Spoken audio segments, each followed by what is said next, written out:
Hello guys, welcome to SLA tutorials. In this video, we'll see the overview of control structures in Python. Basically, there are four types of control structures are there. Sequential execution, conditional statements, iterative statements, and jumping statements. We'll see one by one. First, we will discuss about the sequential execution. The sequential execution will execute the Python code line by line. If there is a 5 lines of code, first it will execute the first line, then second line, then third line, then fourth line, and finally it will execute the fifth line.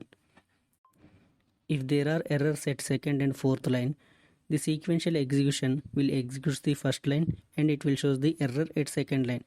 It will not show the error at the fourth line because it will execute line by line. This is about the sequential execution. Next, conditional statements. These conditional statements have two blocks. One is true block and another one is false block. If the condition is true, then true block will be executed. If the condition is false, then false block will be executed. For example, if we want to compare two values and print highest value, for that I will take variable a is equal to 10, variable b is equal to 20. To compare this, I will write the condition a greater than b. If this condition is true, then print a statement will be executed. If the condition is false, print b statement will be executed. Here a is 10, b is 20, 10 greater than 20. This condition is false, so print b statement will be executed. So we'll get the output as 20. Next, iterative statements. These iterative statements are also called as loops in Python. If the condition is true, then the block of code will be executed. In this block of code, we will write the condition value increment or decrement.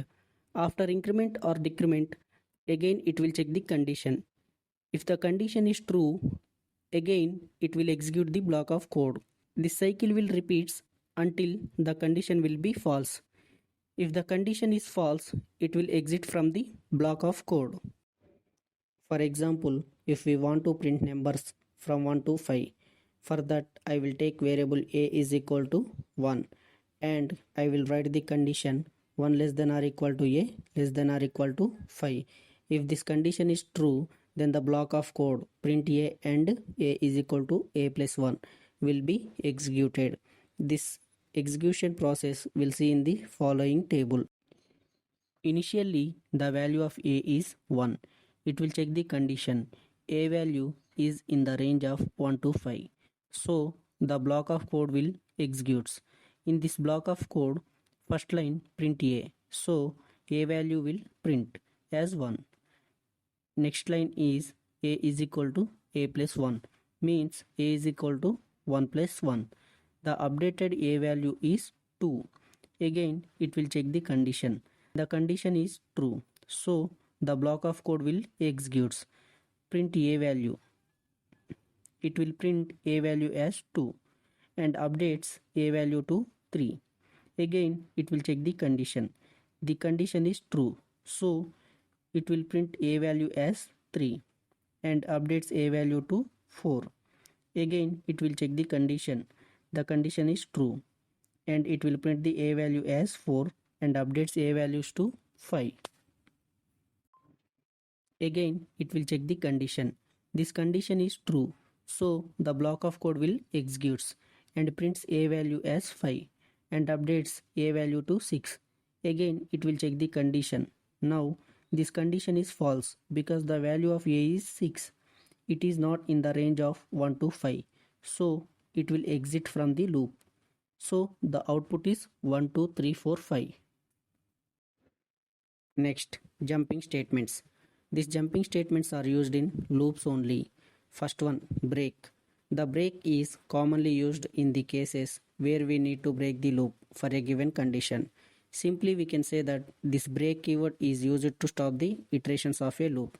For example, the actual repetitions of the loop is 10 times, but we want 5 repetitions only. If we use this break keyword in the 5th iteration, it will stop the loop execution. Next, Continue. The continue is commonly used in the case where we need to skip the remaining code lines of the current loop and go to the next iteration. Simply, we can say that this continue keyword is used to skip the current iteration. For example, if I want to print numbers from 1 to 10, for this purpose, I need to repeat the loop for 10 times. But I don't want to print the number 6. So if I use this continue keyword in the 6th iteration, it will skip and go to next iteration. So we'll get the output as 1, 2, 3, 4, 5, 7, 8, 9, 10. Next, pass. The pass keyword is used to execute nothing.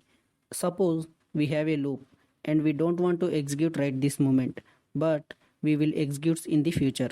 Here we can use this pass keyword. We'll see in detail in the next videos. This is the overview of control structures. If you like the video, please click on like button and do subscribe for more videos. Thank you.